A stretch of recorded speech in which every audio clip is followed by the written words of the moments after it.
ಸಾಧನ ಈ ಧಾರಾವಾಹಿ ಒಂಚೂರಾದರೂ ಇಷ್ಟ ಆದರೆ ದಯವಿಟ್ಟು ಹೆಬ್ಬೆರಳೆತ್ತಿ ಲೈಕ್ ಒತ್ತಿ ನಿಮ್ಮ ಬಂಧು ಬಳಗದವ್ರ ಜೊತೆ ಶೇರ್ ಮಾಡಿಕೊಂಡು ಅವರನ್ನು ಕಥೆ ಅಂಗಡಿಗೆ ಕರ್ಕೊಂಡು ಬನ್ನಿ. ಇಲ್ಲಿ ಸಾವಿತ್ರಕ್ಕ ತುಂಬಾ ಅಳ್ತಾ ಇದ್ದಾರೆ. ಏನಾಯಿತು ಅಂತ ನೋಡೋಣ. ಅಮ್ಮ, ಏನಾಯಿತು? ಏನದು ಶಬ್ದ?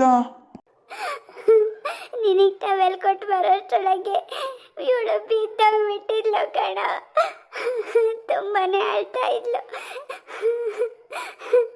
ಈಗ ನೋಡ ಮಾತಾಡ್ತಿಲ್ಲ. ಸಾಧನಾ ಪುಟಿ, ಸಾಧನಾ ಹೇಳಮ್ಮ, ಕಣ್ಬಿಡು. ಕಣ್ಬಿಡ್ತಾ ಇಲ್ಲ ಅಮ್ಮ. ನಾವು ಹಾಸ್ಪಿಟ್ಲಿಗೆ ಹೋಗೋಣ. ಇರು ಅಪ್ಪಂಗೆ ಫಸ್ಟ್ ಫೋನ್ ಮಾಡ್ತೀನಿ. ಹಲೋ ಅಪ್ಪ, ಬೇಗ ಮನೆಗೆ ಬನ್ನಿ. ಹಾಂ, ವಿಷಯ ಏನು ಅಂತ ಹೇಳ್ತೀನಿ. ಪ್ಲೀಸ್ ಬೇಗ ಮನೆಗೆ ಬನ್ನಿ. ನಾನು ಯಾಕಾದ್ರೂ ನಿನಗೆ ಟವೆಲ್ ಕೊಡಕ್ಕೆ ಬಂದು. ನಾನು ಯಾಕಾದರೂ ಸ್ನಾನಕ್ಕೆ ಹೋದ್ನು.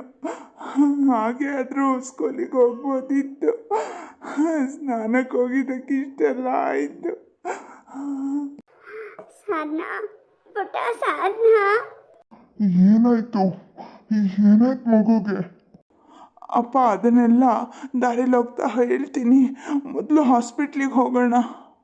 ಅಪ್ಪ ಅಮ್ಮ, ನಮ್ಮ ಸಾಧನಂಗೆ ಏನೂ ಆಗಲ್ಲ ಅಲ್ವಾ? ಅದನ್ನ ಈಗಲೇ ಹೇಗೆ ಹೇಳೋಕ್ಕಾಗತ್ತೆ ಸೋಹನ್?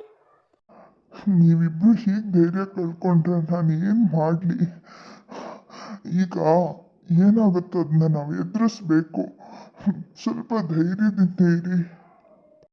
ದೇವ್ರೆ, ನಮ್ಮ ಸಾಧನ ಪುಟ್ಟಿಗೆ ಏನು ಆಗಬಾರ್ದು. ಅವಳು ಹುಷಾರಾಗಿ ಬರೋ ಹಾಗೆ ಮಾಡಪ್ಪ. ರೀ, ಡಾಕ್ಟ್ರು ಬಂದರು. ಡಾಕ್ಟ್ರೇ, ನನ್ನ ಮಗಳು ಹೇಗಿದ್ದಾಳೆ? ಜೀವಕ್ಕೇನಾದರೂ ಪ್ಲೀಸ್ ಡಾಕ್ಟ್ರೇ, ಬೇಗ ಹೇಳಿ. ಹೇಗೆ ಹೇಳಬೇಕು ಗೊತ್ತಾಗ್ತಾ ಇಲ್ಲ.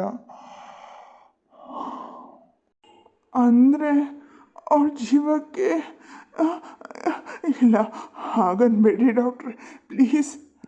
ಇಲ್ಲ, ಜೀವಕ್ಕೇನು ತೊಂದರೆ ಇಲ್ಲ. She is out of danger. ಆದರೆ ಅವಳ ಮಂಡಿ ಚಿಪ್ಪಿಗೆ ಬಲವಾದ ಏಟು ಬಿದ್ದಿದ್ದರಿಂದ ಕಾಲು